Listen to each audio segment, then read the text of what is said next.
Hola querido amigo, quiero decirte que yo también me he sentido frustrado, que yo también me he sentido derrotado, que a veces vemos como que todo lo que sucede alrededor no me ayuda, sino que antes me perjudica para con todo lo que tengo que hacer. Muchas veces los esfuerzos que realizamos, que realizas tú o que yo realizo, no parecen que nos ayudaran en ese objetivo que nos hemos propuesto. Y sin entender esos aspectos, aún no entendemos a Dios, no entendemos cómo Él está de nuestro lado, no entendemos cómo es que Él está con nosotros cuando mi vida parece realmente que no va por el mejor camino. Por eso quiero invitarte a Isaías 55, versículo 8, que nos regala un precioso mensaje. Porque mis pensamientos no son vuestros pensamientos, ni mis caminos son vuestros caminos, dice Jehová. Lo que Él tiene para con nosotros, lo que Él piensa de nosotros, es muy distinto a lo que nosotros mismos pensamos. Y en nuestra vida efímera y mortal no logramos comprender los planes que Él tiene para ti y para mí. Ahora quiero decirte de manera muy especial que Dios en verdad es injusto. Dios en verdad es muy injusto porque no obra conforme a lo ignorado que muchas veces tenemos a Dios. No obra conforme a nuestra maldad, tanto externa como de nuestra mente. No obra conforme a todo lo que en algún momento nosotros hemos fallado, errado y aún pecado. Por eso, querido, vemos que en realidad Dios nos da lo que no nos merecemos. Dios es injusto con nosotros, no porque nos premia o nos castiga conforme a lo que hemos hecho mal, sino al contrario, porque nos perdona y nos ama conforme a lo que no debería ser, conforme a lo que no corresponde para con nuestra vida. Y vamos a dar un ejemplo de este aspecto.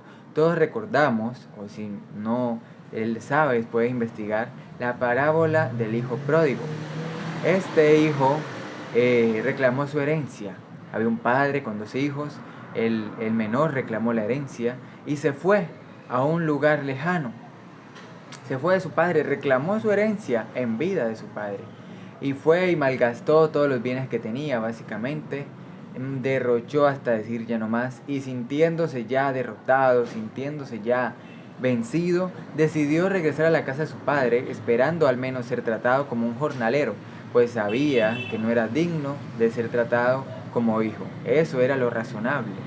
Pero mientras él aún venía llegando a su casa después de haberlo perdido todo, su padre, sin dejarlo llegar, corrió a su encuentro y entonces lo recibió, hizo fiesta por la venida de aquel hijo. Desde allí podemos ver algo de injusticia, como un hijo que se ha ido con toda su parte de la herencia, viene hacia su padre otra vez, ni siquiera en caballo, podríamos decir en esos contextos, sino a pie. Podemos concluir que con ropa áspera, con ropa muy deplorable, ¿sí? Y su padre lo recibe de manera tan loable, le da el estatus de hijo y además hace un banquete en su honor. O sea, eso es algo totalmente injusto. Y de allí podemos comprender entonces la actitud que tuvo el hermano mayor. Saben, desde el momento que el hijo menor reclamó su parte de la herencia, todo lo que quedaba en aquel lugar, en aquella granja, podemos decir, donde trabajaban, todo lo que quedaba ya iba a pertenecer al hermano mayor. El menor había reclamado su parte, se había ido, ya todo quedaba en manos del mayor. Y entonces, imagínense ustedes, el hermano mayor llegar a lo que ya le pertenecía, a lo que él había trabajado. Imagínense limpiándose las botas del barro y de todo el monte que él había pisado, para encontrarse con que aquel hermano que había reclamado su herencia en vida de su padre, que había derrochado todo lo que él había tenido pues de su herencia, ahora ese hermano había vuelto, y no contento con que había vuelto, se estaba haciendo una fiesta con lo que le pertenecía a él. Se estaba haciendo una fiesta con lo que le pertenecía al hermano mayor, con el buey que mataron que le pertenecía. Ya era su herencia, ya era su parte. Entonces allí podemos comprender su inconformidad. Por eso, queridos, si entendemos que Dios es injusto con nosotros, porque no nos trata conforme lo que merecemos. El ser humano se trata entre sí mismo conforme lo que los demás merecen. Usted hizo esto, merece esto, conforme a lo que ha hecho, ¿sí? De esa misma manera se le devuelve, por así decirlo, ¿no? Humanamente hablando. Pero queridos, Dios no nos da las cosas que merecemos, sino las que necesitamos. Sea que estemos orando por una petición muy especial y Dios no nos responda, es porque no nos da lo que queremos, lo que nosotros anhelamos, sino lo que necesitamos.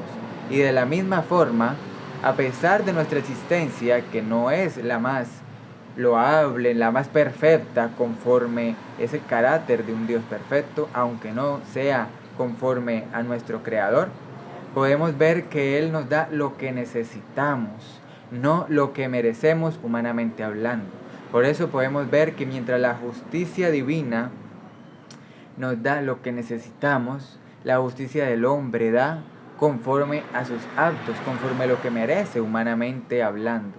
Por ello, querido, podemos ver que en realidad son muy distintas la justicia humana con la justicia de Dios, porque la justicia humana responde conforme a lo que se ha hecho, conforme al odio, conforme a la venganza muchas veces, o aún conforme a los actos. Pero Dios responde conforme al amor, conforme a la justicia de Dios que imparte lo que se necesita, más no lo que se merece. Por eso quiero invitarte a notar esa gran diferencia entre la justicia de Dios y la justicia del hombre, para que podamos comprender un poco mejor este relato. Además, querido, recordar una vez más que si entendemos que en lo que estés atravesando, el problema por lo que estés pasando, querido, si estás en las manos de Dios, tendrá un fin, un propósito, una razón, un motivo por el cual suceden esas cosas.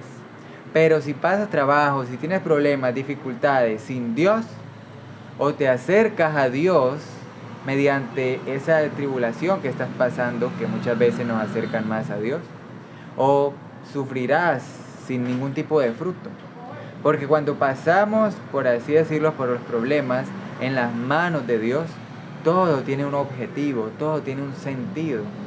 Por eso, si nuestro camino está duro, si nuestro camino quizá hay mucha piedra, estamos ahogados casi en este mundo que nos rodea, encomentémonos a Dios para que esa dificultad que estamos pasando pueda encaminarla hacia un bien a nuestra vida. Por eso quiero recordarte este hermoso pasaje para que pueda quedar más en nuestra mente. Isaías 55, versículo 8. Porque mis pensamientos no son vuestros pensamientos, ni vuestros caminos, mis caminos, dice Jehová. ¿Sabes, querido? Tan distinto como es el carácter de Dios, tan distinto como es Dios de nuestra vida efímera y mortal, es así de distinto los planes que Dios tiene para con nosotros. La vida que Él quiere que vivamos, los planes que tiene para nuestra vida son muy distintos. Por eso, querido, tengamos ánimo.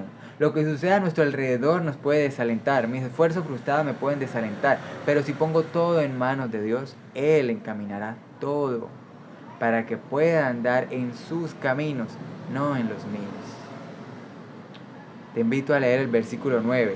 Esa es tu tarea.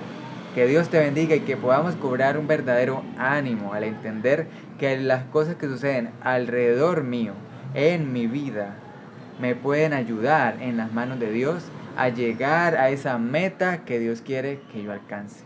A llegar a ese propósito que Dios tiene para mí, que también puede coincidir en las manos de Dios con el que yo tengo, con el que tú tienes.